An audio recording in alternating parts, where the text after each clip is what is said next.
আজ আবারও এলাম একটা যোগা কম্পিটিশনে। হ্যালো গাইজ, আমি সুভাশিস। আরো একটি সুন্দর সকালে তোমাদের সবাইকে স্বাগতম। 30 ডেজ চ্যালেঞ্জ ডে 9। আজ সকাল সকালই আমাদের ডি বুটসুট থেকে বাসে চেপে চলে এলাম তারকেশ্বরে এক কাপ চা খেয়ে ট্রেনে চেপে চলে এলাম শেওড়াফুলি। আবার শেওড়াফুলি থেকে ট্রেনে চেপে চলে এলাম অম্বিকা কালনা। আর আজকের কম্পিটিশনটাও আছে অম্বিকা কালনাতেই, তাই এখান থেকে টোটো ধরেই চলে এলাম কম্পিটিশনের মেন লোকেশনে। এখানে এসেই দেখি কম্পিটিশনের প্রদীপ প্রজ্বলন করে শুরু হলো আজকের কম্পিটিশন। এরপরই এলো আমার সময়, আর আজকেও আমি আমার বেস্ট দেওয়ার চেষ্টা করেছি। তবে আজ এই কম্পিটিশনে অংশগ্রহণ করার সুযোগ পেয়েছি শুধুমাত্র আমার স্যার গৌরাঙ্গ সরকারের জন্য।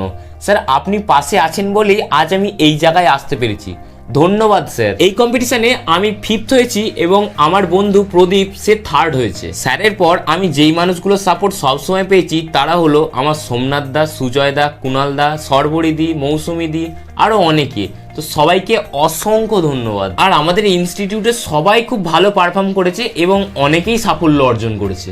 যারা আমাদের মতন কম্পিটিশন খেলো তারা খুব ভালো করেই জানো এই ট্রফিটা হাতে নেওয়ার জন্য কতটা পরিশ্রম করতে হয়। তারপরে এখান থেকে টোটো ধরে চলে এলাম স্টেশন, আবার ট্রেন ধরে একেবারে চলে এলাম তারকেশ্বর। এখানে এসে দেখি এই সময় আর কোনো বাসই নেই, তাই একাই রাস্তা দিয়ে হাঁটছি, যদিও আমার দাদা আমাকে আনতে আসবে। এরপরই দাদার বাইকে চেপে চলে এলাম বাড়ি। ডে 9 এখানেই কমপ্লিট। জার্নিটা ভালো লাগলে অবশ্যই একটা লাইক করবে। দেখা হচ্ছে পরবর্তী এপিসোডে।